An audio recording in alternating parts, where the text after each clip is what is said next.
Welcome to Diagnosing Dx, the podcast giving diagnostics the platform it deserves. While therapeutics and devices often take centre stage, diagnostics is the engine driving precision medicine.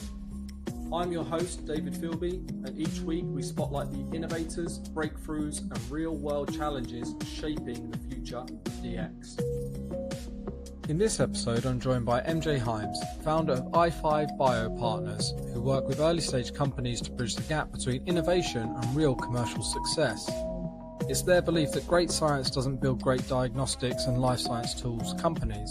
Execution does.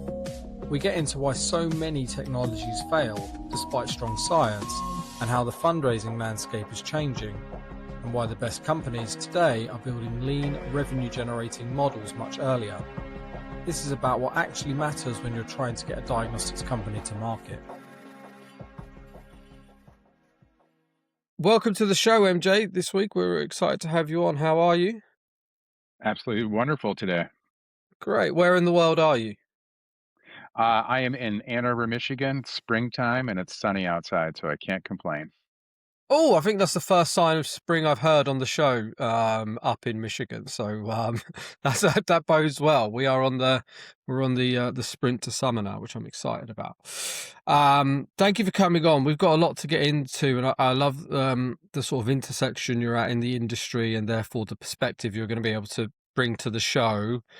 Before we get into that, it'd be great to sort of get an introduction to yourself, your background and career, and what you've been doing. Yeah, for sure. So I'm MJ Hymes. I'm a molecular biologist by training. I spent some time in the lab back in the day wheeling a pipette, and at some point in time realized that I'm much better off about talking about science, spreading the word, and trying to bring people together. So I went back and got my MBA and started in product management at Paul Life Sciences, involved in genetics, genomics, and that actually got me into proteomics, a little bit of clinical diagnostics and lateral flow assays. From there, went into some startups, oxidative stress, and then a lot of genetics and genomics. And that's really my background and passion is multiomics and finding the data and kind of looking at things that help out with overall basic research, which lead into drug discovery and clinical diagnostics. I've since spent time at Illumina, and then a few years ago came out of there, formed i5 BioPartners as a consulting firm, really to help out these early stage companies that have great science and technology, but maybe have difficulty bringing that to market, right? Commercialization is a whole nother lift outside of developing technology. And so we try to be that bridge or guide to organizations and bringing great technologies to market. Great. So what was it about you early on in your career that made you feel like your best career path was going to be less on the bench and more commercially focused? Was it a personality thing? Was it something you sort of had an opportunity to do, or what sort of drove that change? I think it was like when I was at the bench doing, research, many in the field are, you can get myopic and you're very focused on, and at my time, if you figured out a gene, let alone a pathway, that was a big difference. Obviously now we have tools in single cell sequencing and you can figure out whole systems in a week, right? And that used to be a whole PhD program. But I think at that time, I was looking at the 30,000 foot view, right? If I was working in plants, right, in stem cell populations and differentiation, right, I was thinking about, okay, now we're creating more, flowers on the tree. It's more fruit. How is this going to help out economically and feed more people? And so I think just having, the ability to see that larger view, that I was like, maybe what I'm thinking is more applicable to other parts of the process. So. That's interesting, isn't it? Early in your career, you're thinking about things on a more sort of holistic, objective viewpoint, and that drives your career to sort of pursue something that is sort of follows how you see things. That sounds quite organic and natural, doesn't it? It feels like quite a nice way to follow your career path. It was. It was good, and I didn't realize, later on that it's actually a skill set to be able to talk to the scientists in the bench and talk about a mutation in the gene, but then to be able to go talk to a C-suite and actually have them relate to that scientist and translate that for them. And so I've tried to use that skill, over time and throughout my career. right, to make sure that that science is getting translated from typically an R&D in an organization over into the commercial or leadership, and make sure we're applying it, properly. Yeah, makes sense. And so you've started I5 BioPartners a few years back. Give us an introduction into I5 and what you guys are doing. Yeah, the focus around I5, like I said, it was making sure that good technologies were being successful, within the market. I think too many times over my career, I've seen great technologies not make it because of poor commercial execution, right? The old adage is build a better mousetrap and the world will beat a path to your door, but it's not true. There's a process you need to go through and prove out that technology, get data, get, KOLs behind that and evangelize the technology. And so I, through my career and working for a number of startups and seeing what works and what doesn't, I believe that there's a tried and true process to do that. And as opposed to going out and being an independent consultant myself and maybe filling a niche, I was like, why not bring some teams together? I've always been somebody into strategic partnerships and looking at complete workflows and solutions. And so it made sense, if we're going to go out and help, organizations and individuals, let's do this at full spectrum. And so, looked at some people out there that I saw hanging their shingles and put the concept together to build a team and say, hey, let's help across the commercial spectrum from early technology evaluation, right, primary market research, product market fit, down to go to market strategy, and even training and building sales teams and doing global distribution networks. And so that's companies in the US going global. It's also companies in Europe or Asia that want to come into the US market. And there's a path that you have to go down. And so we use human centered design at the root of what we're doing. And so we're not just providing opinions, we're typically, trying to find the root cause or where organizations are out in their growth, and then deciding what data needs to get generated in order to make data driven decisions to get to them to the next level of growth. Right. So um and also, you're not a one-man band consultancy. You've put together a team that allows you to be, because that was you believed it was more important to be able to provide end-to-end commercial solutions rather than being a one-man band that has great perspective and experience, but maybe would have had to one day do this, one day do something else, or limit themselves to repeatedly doing one part of a commercial, startup's story. Yeah, absolutely. I mean, it's all integrated, and so at I5, it actually the I stands for impact areas, and there's five of them that we focus on. So we look at organization, brand, market, product, and the commercialization. And so those first four kind of stand up the fifth pillar. And then so we've built all our services, offerings, workshops around those five impact areas, right? And you can look at them separately, but more often than not, right, they're holistically applied across the organization. Something that you do within your organization, right? Team building and everything is going to affect your brand, your market, and obviously your commercialization strategy, and across the board, up and down. So. Was there something in the market at the time, pre-launching i5, that you were seeing over and over again that you were like, this needs a better solution? And is that problem still the same reason today why i5 exists, or has the market challenges shifted slightly since the time you decided and eventually launched i5? No, it's a great question. And I think at the time there was already a need in the market, right? I was seeing in these organizations, there was a lot of outsourcing going on because there's not enough resources internally to generate the market research, the data, sometimes even get a product launch out the door. So there was a basic need on that front. And now, since we've kind of done a refresh or whatever you want to call it within the life science market, right? There's been a little bit of reset post pandemic. There was a lot of growth. A lot of the larger, global organizations have trimmed a lot of staff. I feel like we've hit bottom and we're bouncing back. There seems to be commercial hiring going on. I don't think we're going to get back to the levels where we were. And I think this need to outsource, within diagnostics, life sciences in general, is going to continue, right? For pharma, the pharma industry did this 20 years ago, and put that trend in place of outsourcing a lot of R&D, a lot of commercial. And I think that the life science tools diagnostics space is really adopting that model now. Yeah. You touched on there's a lot of commercial hiring. So we track quarterly talent trends across the industry. We track about over 600 companies. And last year was really interesting. Obviously, it's the end of the quarter, so we're about to produce our next report next week. Last year was really interesting in that the first sort of 6 months, there was this surge in Salesforce build outs, big investment and growth in sales teams. And then in the second half of the year, we actually seen, not that that slowed, but actually business development hiring becoming more of a priority for companies, and companies investing in additional business development firepower. Is that something you've seen? And if so, why do you think that is, that 2025 was such a commercially focused year for the industry? Because I think, 22 through 24, especially 23 through 24, that's where a lot of the trimming was happening, right? And so they were, also R&D, right? You were pausing programs, but at the same time, the commercial, they had hired so heavily, right, through the pandemic that Mm, that's where the reset kind of happened. There was a lot of cuts.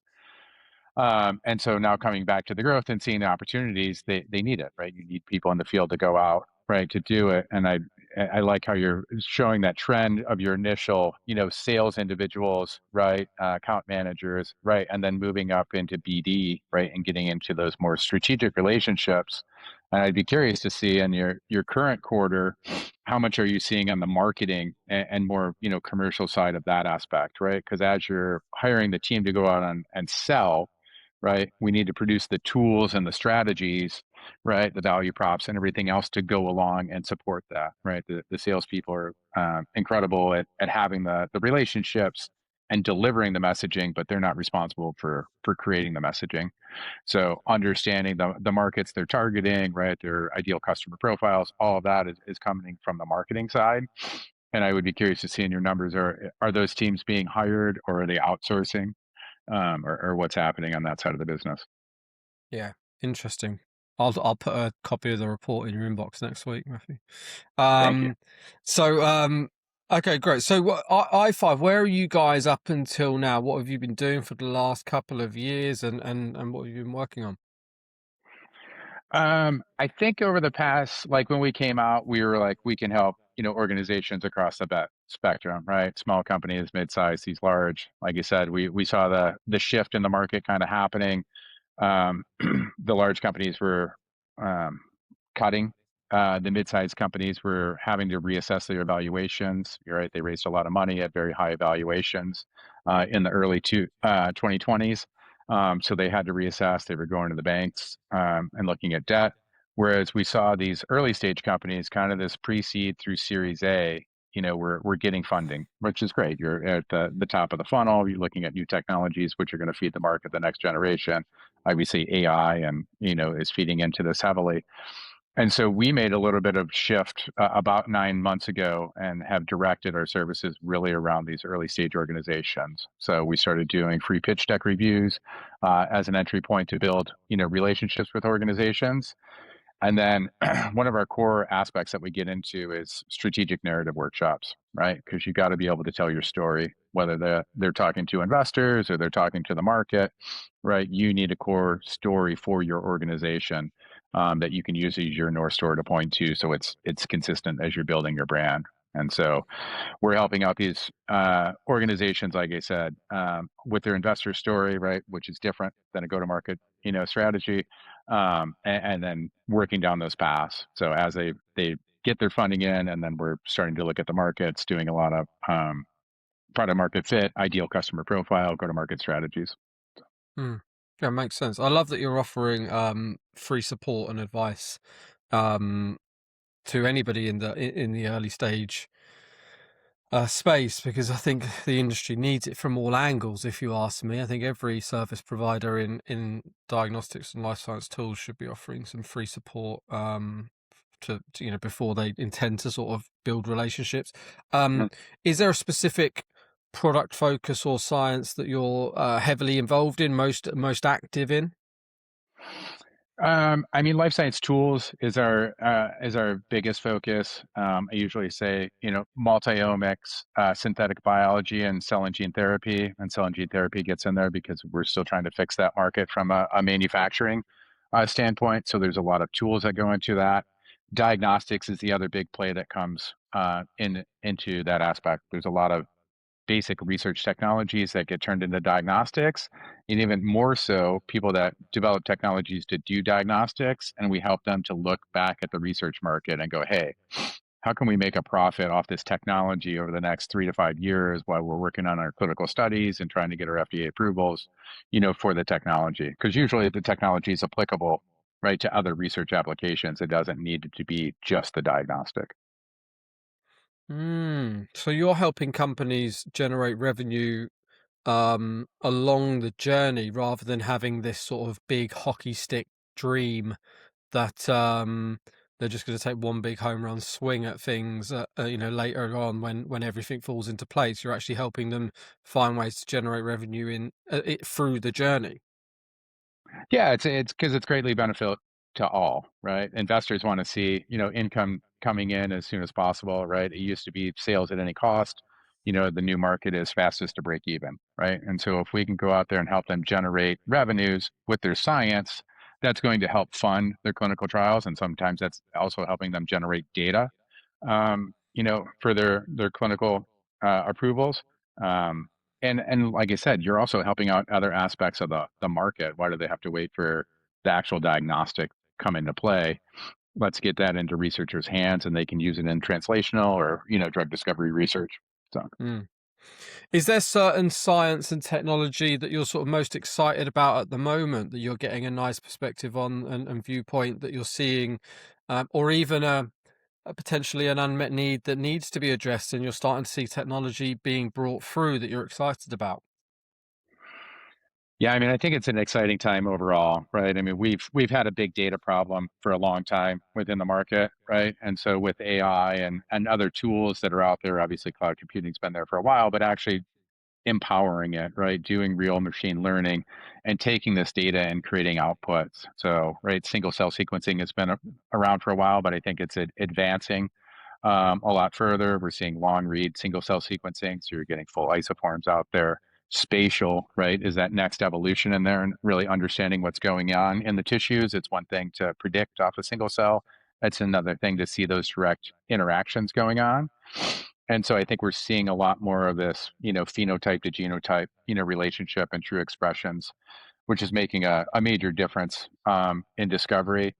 I think on the kind of drug development side, right, you're seeing these antibody drug conjugates, right? Cell and gene therapy is getting into new modalities and new things as opposed to just CAR T. We're looking at natural killer cells and other ways to program the immune system to help target, I think is making a big difference.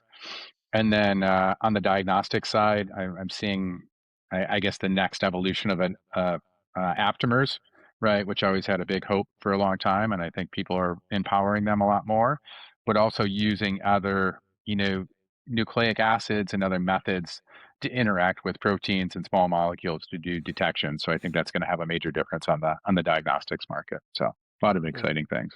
And like I said, I really think this big data AI, right, and empowering everybody with large language models to take these data sets that they really didn't have the time and resources to crunch and get answers for and move forward with. I think we're there now. So. Yeah, great. Um, and when you're working with early stage companies, specifically, what do you tend to see in terms of when you get into them? What are the gaps that you tend to come across in early stage companies that don't have robust commercial plans or a process or an idea of how they're going to actually go to market and bring something to life? What is it? What are the things you're typically seeing? I mean, typically we see good science, right? And it's not often that we have to question the science. Does the technology work? Yeah, if the technology works, that's there. The question is, are we looking at the proper market? Are we looking at the proper, ideal customers to be taking that to, right? A lot of this is developed by scientists, say in an academic market. They've met a pain point for themselves, right? but that pain point is not always a large market. And so, it's sometimes being able to look elsewhere and say, hey, you know what, there's a much larger market in a different application using the same technology, right? And they just haven't asked those questions, right? There's programs like iCore or other that go out and say, hey, go talk to 100 people. And you have to listen very well through that process, and you have to talk to a diverse set of people in order to get that feedback to really find, where is your product market fit, right? So. Hmm. Yeah, interesting. Is there a typical stage that you tend to enjoy the most, or think that you add the most value if you get in at a certain stage? Like, is there a point that's too early, or is there a nice pivotal point where someone says, "Okay, we've just raised seed," and you're like, "Okay, this is perfect for us because actually it's a bit of a blank canvas, and we can really guide you with the most value, and not have to unwind too much or convince you of too much because you've got great science, but you just now need to really bolt on the commercial side." Is there a certain point that you sort of feel you're best brought in? Yeah, no, that is probably right there. Seed to Series A. The pre-seed is where we have these, great conversations. We want to be aware of what's going on. We'll give some advice, and so they can get to the next step. Mm. It's interesting to see how much people are raising at pre-seed these days, and especially even seed. I mean, sometimes we're seeing multi-million-dollar seed raises. Um, but that is kind of the prime opportunity, right? They've proven out the technology, they've gotten through the MVP. Now we need to go out and build some relationships in the market, right? And maybe we're putting together a strategic advisory board with them. We're getting their first paid customer, and going through and getting some market validation, right? And then how do we take that and replicate that into other users? And then that gets us into planning for Series A, right? And so now we want to put a strong commercial launch in place. What does the go-to-market strategy look like? What's a reasonable budget to get there? What's the growth in the team going to look like to get there? And so these are all critical things, obviously to drive their success, but just as importantly to the investor. Are you telling a reasonable story, to them? And so we really like that seed to Series A, and then helping them get through the Series A raise and go through commercial launch. How much time? Actually, I love that you mentioned the size of the seed raises at the moment. I mean, one of the things that we've heard quite a lot in probably the last 9 months is investors being slightly put off by smaller seed rounds, that they're just a little bit like, "I was not that much in it for us," to be honest. What we'd actually rather see is a longer horizon on the raise you're trying to do now. Raise more money, but take us all the way through to commercial launch, rather than, all right, you're going to raise seed now and it's going to get you to clinical validation, but it doesn't actually. We're still not going to be ready to commercialize, or whatever. And we're seeing that a lot. How much time are you spending helping companies fundraise and really are you in the room with them? Are you opening rooms for them? I mean, how much emphasis is there on like a Series A fundraise for a client? I mean, we have to watch what we can do overall. So usually it's introductions, right? Making sure that, Right. investors are aware of it. We also, depending on the size of the organization and what they're looking to do, right? The type of product technology that they're at is, who they're talking to, right? There's this, because we're in life sciences, biotech is a usual thing that they see, right? And so there's this like, I should talk to VCs, I should talk to VCs. But if you're putting a reagent kit together or a diagnostic that doesn't have an instrument with it, over the growth of your company, you probably only need 10 to $20 million, right, in the new world, right? And so a VC is typically looking to put 20 to $50 million to work, right, in a company over the lifetime to get them to an exit. And so, we're helping to educate our clients Mm. around family offices, high net worths, angel groups, right? There's other channels to go out there and raise money, right? Which are going to change, right, how you operate as well, right? And so I think it's kind of, critical for them to have a realistic understanding of, what's an exit look like. Everybody thinks I'm a unicorn, there's $1 billion market, I'm going to become $1 billion company. Right. The reality is, you're probably going to be a 50 to $150 million company. You got a really good diagnostic, maybe you're at $350 million. And that's okay. Right. But you want to look at back and go, am I going to get a 10x return for investors, a 20x return? and that's fine. It's the same as if they were in a billion-dollar unicorn exit, right? Right, because there's a lot of money that also gets them there. That's hundreds of millions of dollars it took that organization to get there. So I think us, we're usually looking at that lower scale that we were like, hey, these are base hits. The investor still wins. They can still get a 5 to 10x return, and it's just relating that story to the investor properly. So Yeah, that's interesting. Oh, so in some ways, the VC route feels really obvious and not right in many ways, right? I just think if you're a founder and you're just thinking I need to get into a VC, you probably haven't been advised by the right people around you anymore, because it's like somebody yeah. should be telling you that there's these other avenues. And we're fortunate that we work with a bunch of great sort of fractional fundraisers who really sort of say, actually, we're just like, we're just going to introduce you to angels and high net worth people who maybe have a Hmm. personal passion for a certain indication that they want to sort of leave a legacy in and stuff like that. And I think you're right. I think this whole VC play, and even the VCs themselves, it sort of over the years have tended to, they were supposed to be funding small seed rounds, and now a lot of them have minimum $10 million investments. It's like, okay, you're not Yeah. really helping the guys you were supposed to help anymore. But yeah, I think it's. I think you're completely right. The advice people are getting, especially if they're academics and this is their first sort of major fundraise, it's like, oh, so I need to speak to VCs. It's like there's a bit more to it than that. You get some advice around you. No, and the other is finding the alignment of who's your best fit for you, right? People are like, oh, I had to talk to 200 VCs or 200 people to raise money, and that's usually because there's not enough work done up front to figure out who to talk to, right? Sometimes you might want to talk to a VC. Like I said, if you Sure. need $50 million, $100 million, sure, right? You want certain level of advice, connections, right? There's values that VCs bring. I'm not saying, I'm not anti-VC. I'm Yeah. just saying what's right for your organization. And so taking the time to do the homework, and there's a lot more tools out there to find these lists of VCs, to find that family offices, the high net worths, and go find people that match your investment thesis, right?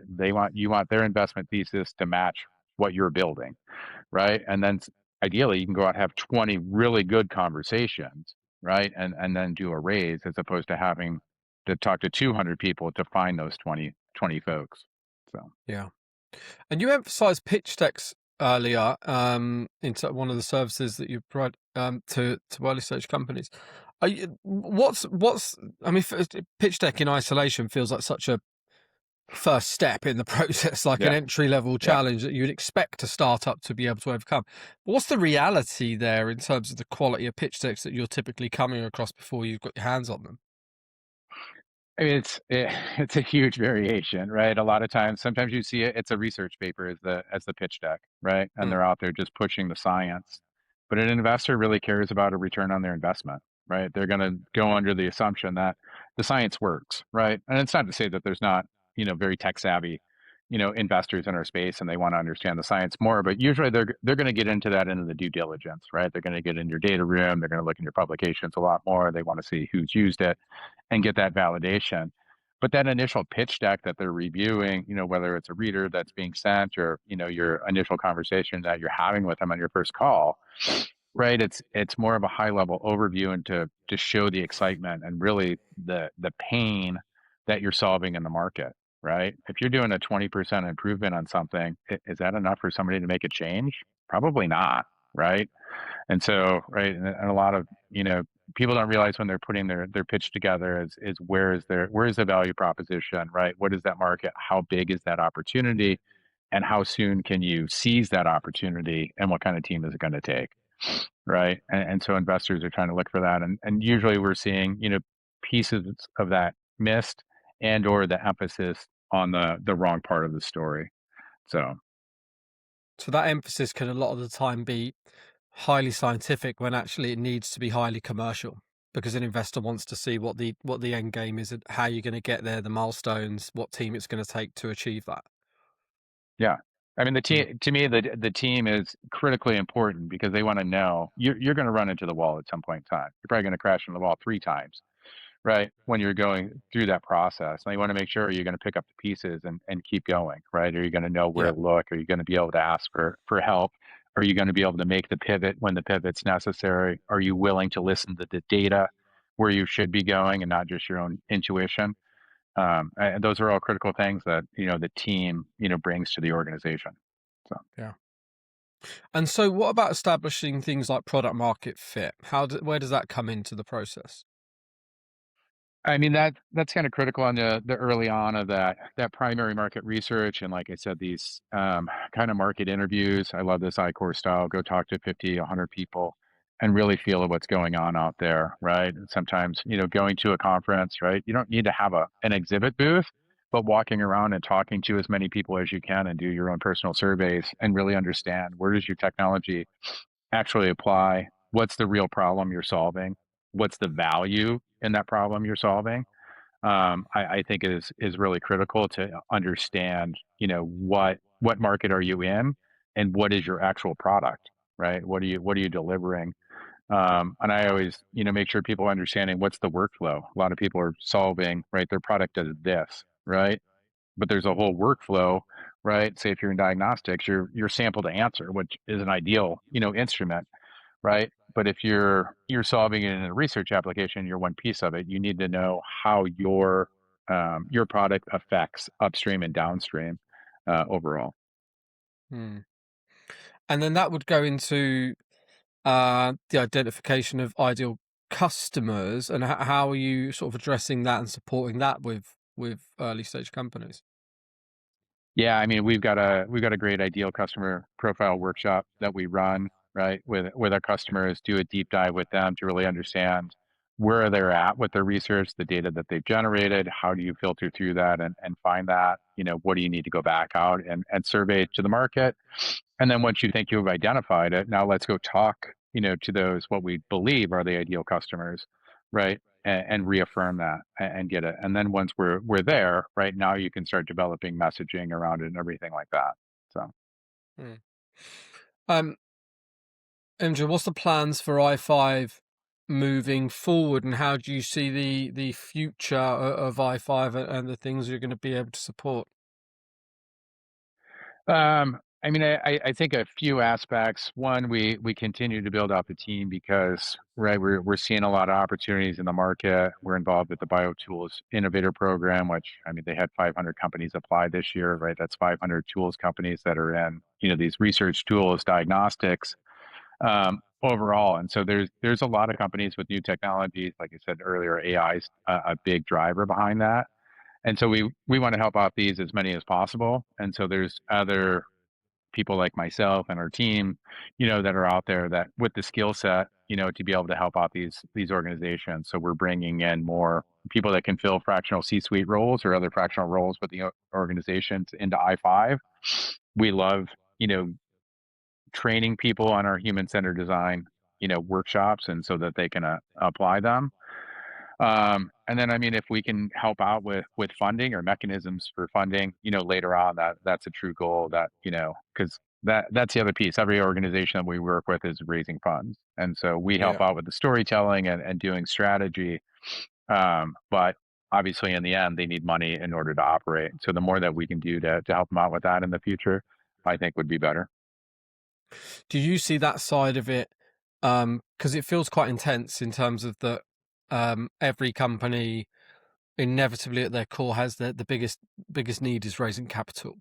Do you think that that is only going to intensify, or is that going to be cyclical in its nature, that actually raising capital will become, for want of a better word, a little bit more frivolous, and a little bit more, access to capital becomes easier in the sort of near or far future? Or do you think we're on a straight line to it's only going to get more difficult? No, I mean, I think capital's going to free up overall. I mean, you're seeing a ton of capital being pumped into the AI market, overall right Yeah. now. The question is, when are we going to get some stuff coming back to life sciences? I don't think it'll take long, and some of that AI money is coming into life sciences because it's AI driven Yeah. organizations on that front. The other thing, like I mentioned earlier, that the nature of the business has changed from sales at any cost to fastest to break even. And so I think a lot of these organizations have become way more efficient, way more lean. What used to be a 15 to 20 person company is now a 6 to 8 person organization. Yeah. Who we run into. There's an organization I know that it's 2 people, right, operating on Boston. They've got product, for sale. And they're like, am I going to raise money if I'm going to sell? And they're like, I'm going to go sell product because that's what the investors are going to want to see anyhow. And so I think the actual, bootstrapping and being, cost or, operationally efficient as possible is more so what we're going to see. So even though there'll be more capital, ideally people won't need as much capital, right? They're running more lean and more efficient, with these teams because of the tools that are available out there, and because of organizations like ourselves that can come in and fill a fractional role. You don't need a full time, marketing department at times. You don't need a full time, BD, right? And you don't need a chief commercial officer, right? Early stage. And so we come in and fill that gap. It's not to say you don't need it later, but we try to Yeah. do that at I5 of filling that gap and being a resource in the interim, which is way more cost effective. And then when you hire somebody, you have a nice foundation for them to build from. And so that people are effective from day one of their hire. So I completely agree with that. I think that the past of raising capital and building a massive, expensive, stacked starting lineup of a team is just a thing of the past. And actually, if a founder or founders are resourceful, they actually can really push back that need to sort of employ by being well networked, partnering with companies that may well be a commercial advisory company, maybe it'll be a talent partner, maybe it'll be anybody else. If you can create strong bonds and sort of lean on those people as long as possible and get great introductions, fractional people that come in and just give you perspective, then you can do that for much longer these days. You can stay lean for longer. There's also I also think there's a little bit of ego there as well, because I think some founders think hiring a big chief commercial officer, a headline sort of hire, is great for the company because it looks good. They're like, oh, look who we've managed to bring on. They've got 30 years experience. These are the companies they've worked for. And it's like, what are you paying them, and what are they actually doing on a daily basis for you, so early on? But I completely agree with that sentiment. What's your outlook on the market for I know we're about to wrap up Q1. What's your perspective on the market for the rest of the year, and how sort of buoyant and excited about it are you? I'm seeing a lot of positive sentiment in the market. Like you said, that hiring, I'm seeing, new jobs open on a regular basis when I'm scrolling through LinkedIn and other resources. So I think there's a very positive sign on there. I was at JPM in January, right? We saw some transactions happen there. There's definitely a positive sentiment in the market, whether that's tools, diagnostics, right? The pharmaceutical market. Seem to be positive. I'm still seeing transactions, happening. And so that having that turnover of capital is great. In the US, NIH, right, is back. That money's freed up. The SBIR program's about to turn back on. And so I think that early stage, money and resources are back. So I think that's very positive. The pharmaceutical market, it's a little challenging. A lot of that early stage, and even that early mid stage research has gone to China, and so I think it's tricky for some of these tools providers and CROs to understand how are we competing, with that, and how do we make adjustments within the pharmaceutical market. I think diagnostics are bouncing back. I think some investors got burnt in the early 2020s with point of care and a lot of promise going on. And so for a bit, I felt like if you had a point of care diagnostic, that the conversation kind of ended quickly with investors. And I think that's turning around. That there's a need there. There's definitely specific niches that are being filled. So Yeah, the sentiment definitely feels positive, doesn't it? And I think that there's a lot of reasons to be positive. Let's hope.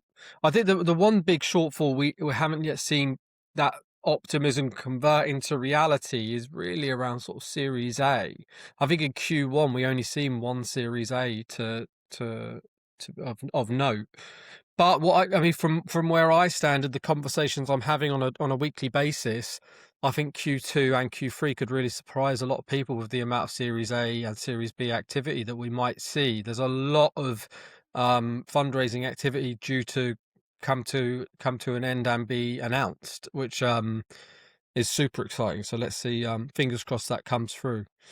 But that, MJ, thank you so much for coming on and giving your perspective. It's great to see where you sit in the industry at that intersection and hear your positive, and also hear about how you're helping early stage companies make sure they are focused on their commercial pathway and how they're going to succeed, not just rely on great science, because that's the last thing we need. We need thriving businesses and companies, not just science that ends up sitting on the shelf. But thank you so much for coming on and giving us your time.